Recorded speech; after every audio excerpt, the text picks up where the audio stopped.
After all that build-up, all that excitement, finally the tension erupted into a weekend of lightning-quick racing around Fayetteville Centennial Park, with 6 world champions crowned, 3 wearing rainbow for the very first time, 1 wearing rainbows in cross for the first time, 1 wearing elite rainbows for the first time, and 1 proving she is utterly timeless in a complete class of her own, now unrivaled as the most decorated world champion in cross.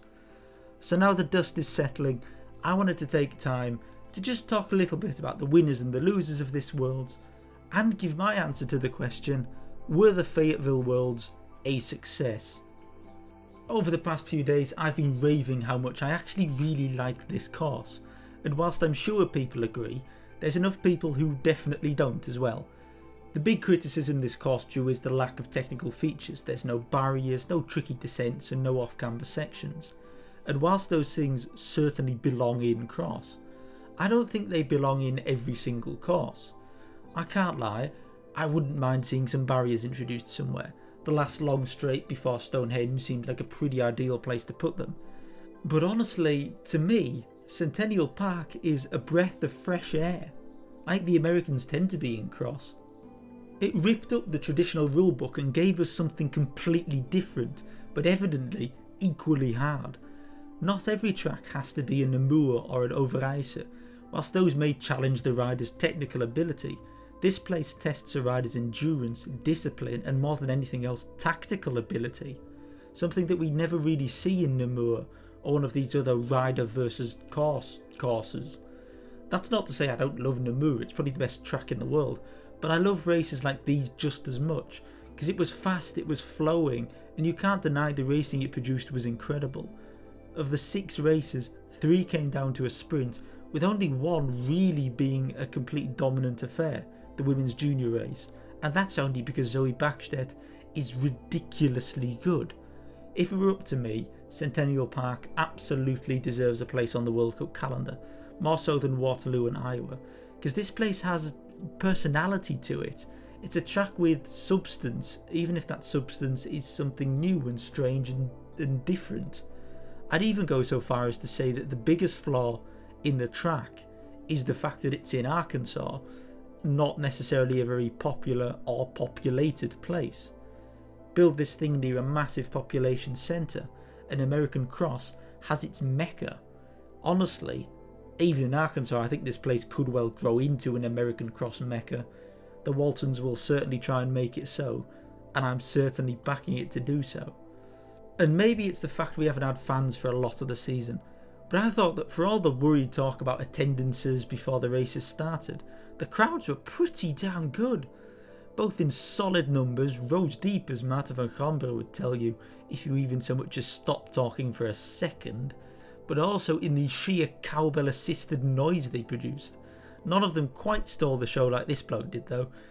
Hope he's doing alright, he does look a tad lost.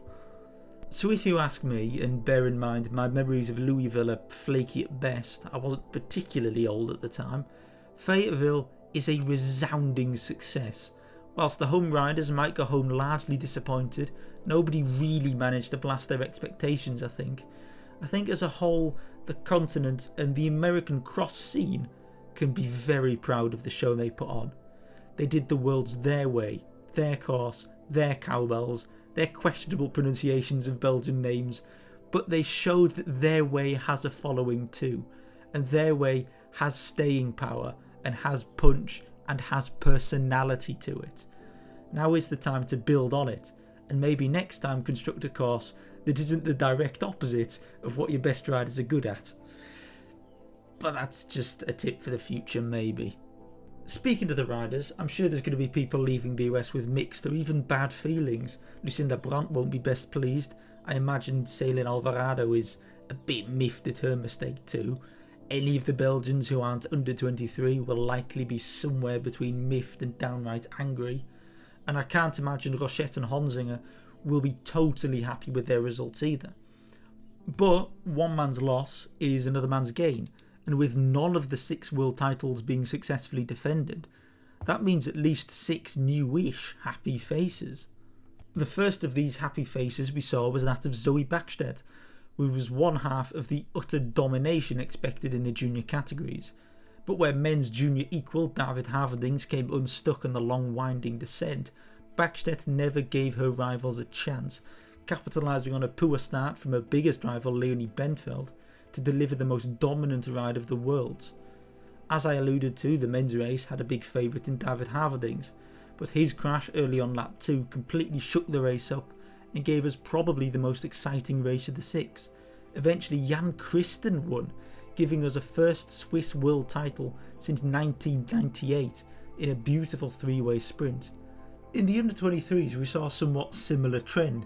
The women's race was won by a pre-race favourite, whilst the men's race was a bit more of a shock winner. Bug Petersen is arguably the unluckiest rider in the top end of cross, whilst her counterparts Van Anrooy and Van Empel both tasted victory this year, Van Empel winning 2 World Cups and Van Anrooy winning in Gullegem and the under-23 Euros. Petersen never seemed to have things quite work out, amassing 4 World Cup second places and taking silver at the aforementioned Euros. This time, however, she didn't let the nerves get the better of her and delivered a career-first rainbow jersey. On the balance of the year, I think it's fair to say she deserved it. Meanwhile, in the men's race, Joran Wiesure and Emiel Verstringen gave an absolute masterclass on teamwork. The Belgians are trade teammates too, both riding for Tormans. When Wiesure attacked on the second lap, Verstringen turned himself into the world's best sandbag, anchoring the Dutch and their questionable teamwork before attacking them and claiming silver for himself. Meanwhile, Wiesure did what most people would call impossible around this place, riding alone out front for most of the cross, earning himself a very deserved world title that I don't think anybody saw coming. The elite races duly delivered too. On Saturday we got what we paid for with a titanic battle between Lucinda Brandt and Marianne Vos. Brandt giving everything she had to drop the boss, but never quite managing to. In the end, in an enthralling sprint, Vos did exactly what she did 16 years ago, going from behind to take the world title for a record 8th time, leaving behind Erik de Vlaming to become the rider with the most world titles outright. From the men, we knew we'd be getting a new world champion. Nobody on the start list had won Rainbow before, and as much as the Belgians may have tried, nobody was going to unseat Tom Pidcock, the Yorkshireman becoming the first British elite world champion in cyclocross, proving once and for all that Britain are now a serious country within our sport. The way he did it was with sheer, unbridled, unrivaled dominance too, dropping everybody in one attack and holding off a chasing group whilst never even looking like he was under that much pressure. It was absolute dominance. Of course, there are also some more unsung heroes, those who didn't quite get their rainbow jersey, but nonetheless put in some amazing performances. During the mixed relay, which in of itself was a brilliant event that should become a staple of the world's weekends from now on, we saw Italy put in a remarkable performance. This performance was carried largely by Samuele Leone's awesome start, the under-23 rider keeping place fairly well, with elites like Dan Suter and Gage Hecht, before Silvia Persico proved that she was on insane form. Insane form that she was all too happy to prove she still had the day after too, spoiling hopes for an old Dutch podium by riding a brilliant race during the women's elite race. Both physically but also tactically, she made the right move at the right moment to place herself in contention for a podium place that she duly delivered on. Persico flew under the radar a little bit this season, never quite getting the plaudits she arguably deserved, but when push came to shove on the biggest stage, it was Silvia Persico who got herself on that bronze medal. Wonderful ride. The other major winners from Saturday were the Belgians. As I mentioned, Joran Wiesure can be immensely proud of his performance. What a ride that was. But his teammates can be just as proud. The whole team played it perfectly. Verstringen sandbagging until he knew he could drop the rest, and my word, what an acceleration it was. Meanwhile, Thibaut Nys did what he does best. The fastest man in the race trusted his sprint, and he got the better of Mace Hendricks and Cameron Mason to create an all-Belgian podium. Great ride from all three. On the Sunday, Jan Christen took the prize, but Sperethorf Aaron Dox, the Belgian, was putting everything on winning this race, only to get done in the final sprint by the Swiss. Dox did not put a foot wrong until the final 200 metres, following every move Christen and Smith made sublimely. In the end, it was heartbreak for Dox as he came second, missing out on the jersey he so desperately wanted. Nonetheless, I think he can be proud of his performance. He rode very well and got very close, and there was just nothing you could do about Christen. He was so strong. I also want to quickly mention the fantastic 4 of the women's under-23 race. And yes, I said 4. We all know how crazy talented Van Anrooy, Pietersen and Van Empel are. They're the most exciting thing to happen to this sport since Wouter Mathieu broke through pretty much. They're certainly of that calibre. But with France's Line Burquier, we now also have a Tom Pidcock to their Wouter Mathieu's. Burquier is a first year under 23. She's a year younger than the rest, but still kept pace pretty well. All 4 are nuts, and to me, all 4 are future world champion material. Add an already elite Blanca Vache to the mix, and my god, we're heading towards an exciting time. I also want to quickly mention the other first year under 23s who top 10. Luxembourg's Maggie Schreiber rode probably her race of the season to finishing an impressive 6th. If she keeps improving, Christine Majerus has her successor sorted out. And the Czechs are back too. Kristina Germanova took a well-earned 7th. Combine that with her strong performance in the relay, and she could go well on to do some great things too.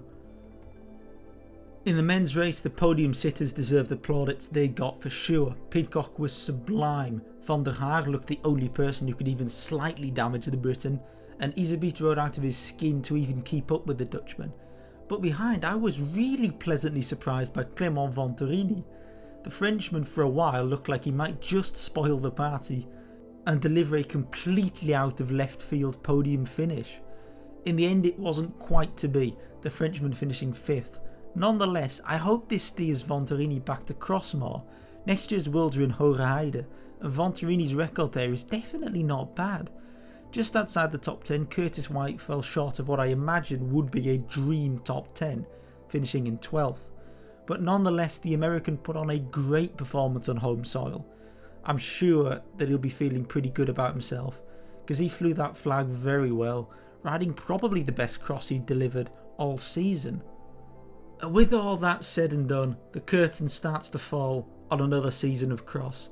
We still have the encores of Lille, Havre and Brussels to come, and then the very final encore of Oostmalle for those who are really desperate for a win. But for most, it's all eyes on Omloop het Nieuwsblad and the openings weekend at the end of February. Tom Pidcock is aiming for a monument or strade. Marianne Vos will be too. During the classics we'll get to cheer on a whole host of familiar faces too. Van Aert will be riding them all, Jari Vermeers too. Maybe we'll see some more Clément Venturini. Blanca Vache and Clara Honsinger are both set to make their classic debuts this year too, with Vache on for the Ardennes starting with Amstel and Honsinger on the provisional start list for Paris-Roubaix. No doubt we'll be seeing some of Trek's Lucinda Brandt and Shirin van Anrooy too. And then there's the mountain bike, where we'll surely see Pidcock, Dubois, Pietersen, Van Empel, Rochette, Vaas, Burquier, Munro, Clauzel and Persico at some point too. So whilst cross may be coming to an end for this season, all our favourite faces will be out and about spreading the good word on the roads and in forests across the world. This year's class of cross has just thrown its graduation party, and it's probably the best party in years.